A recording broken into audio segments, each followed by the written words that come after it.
Now, back to Silver Moments with Dr. Marsha Baltimore. Thanks for tuning in. I want to give you two phone numbers. First is us at this radio station right now for any questions we're going to discuss in a few minutes. Is it time to refi now? Should you wait or should you do it? And we're going to discuss the concept of a reverse mortgage. Should you do it? Should you let it alone? And we're going to discuss the challenges of a fixed income. Now, those are for this phone number, 800-336-2225. Anything on those topics we're going to be ready to talk about. And now for the people from the bank, Norma, the manager, and Paul Kai, the senior who's not really a senior, but he's been there a lot of time. And this is their phone number in the bank, 310-407-7066. And now I want to ask either one of you, you can take this question. Is it time to refi now, or should somebody wait?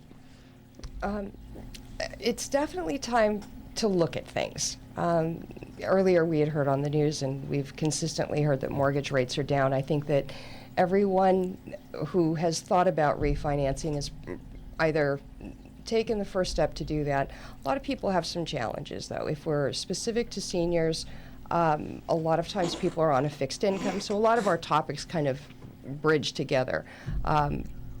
People have had challenges with refinances because they don't have sufficient equity, which has been a big issue. There are also problems with qualifying. A lot of individuals lived on a fixed income and were relying heavily on interest income, and yields are anemic right now. So it in effect, decreases their income when they're trying to qualify for a new mortgage. And finally, reverse mortgage, which I'd like to talk about just a bit because it isn't a good, Go ahead. I personally had gone through a situation, as I mentioned earlier, helping my in-laws out, and they were at a point in their life where they felt that a reverse mortgage was a good fit for them. They owned their home for 30 years, they had a ton of equity, and quite frankly, this structure of this reverse mortgage would allow them to have $1,800 a month in income, and it allows them to stay in their home, respectively. Their reverse mortgages are extremely complex, and they're, but it is a good option for some people. The reality is having, struggling and scrimping and saving because you don't have any income, but you have this huge equity that you can't tap into in the form of a regular mortgage. This allows them $1,800 a month in their particular situation for life. And when we're talking about reverse mortgages, and I'm not familiar with this topic, but I've always, from what I've heard, had negative, connotations of reverse mortgages. And I think, if you were able to, explain a little better, like my idea of it is you eventually lose the house, but that's not Not anymore. And again, First Republic, we do not offer reverse mortgages. This was simply more along the lines of just sharing of some information specific to seniors. Back in the day, there were no standardized guidelines. Reverse mortgages were typically issued by insurance companies, and there was no standardization. You would get X dollars per month, and at the end of the day, when the individual passed away, they would either lose, quote unquote, lose the house, the bank or the financial institution would own the property. And there was a huge concern about if equity had grown in the property, that the heirs or the kids wouldn't have that equity.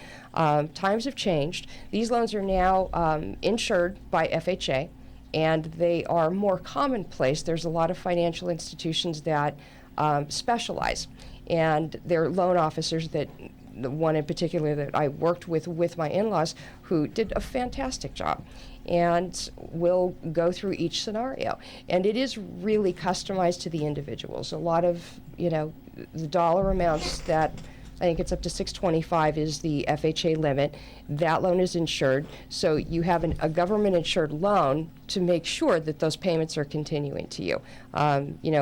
There were cases, I guess, in the past where you had a lender, i.e. an insurance company, that was allegedly to make these payments, and then they went out of business. Oh, God. And if they're gone, there goes the income stream.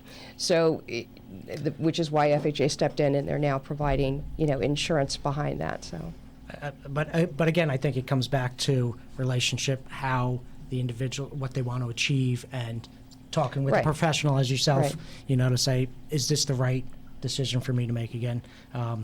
Work through with your relationship manager and find out. Well, these are the challenges in fixed income people have. Right. Yeah. And part of that, again, it's extremely difficult. I think everyone at some point in time is either, a lot of seniors would rely on a CD, as for investment. They would save, put their money in the bank, they'd get a CD. But part of that is the yield is minimal. They're not getting that. They're having to tap into principal.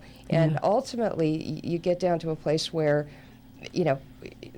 manage the risk. I mean, that's what we're looking at. Managing the risk. I think so. You have to know your risk tolerance. Right. Yeah, and it's also sitting down with a professional and putting a plan together. A few years ago, CD rates were, of course, much higher, and now there's the challenge of finding something with the yield these days. And if you sat down, or if you sit down with a professional, they're going to put something together where they're going to look at short-term investment, they're going to look at longer-term. And 5 years ago, if you sat down and did that, you might have had, longer yields going out further, and you wouldn't be concerned of the one-year CD every time when it's renewing now at, whatever, 0.25% or something, what they're renewing at now. And that's the challenge of finding something with a good yield. Now you have to look out 5 years, but 5 years ago you were looking at a 1 year, that was yielding the same thing. So it's sitting down with the professional, coming up with a plan, and for the professional to understand the whole picture, not just a transaction. And again, we continue to circle back to how we like to operate and how we bring value to your whole portfolio. Right, Not and it's more of an objective, view. I think that there's a couple of situations that you and I can talk about, Marcia, where we're not sure what to do. That's right.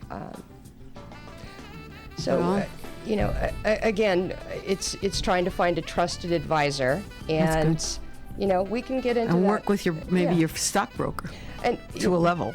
To some level, I think it's just taking.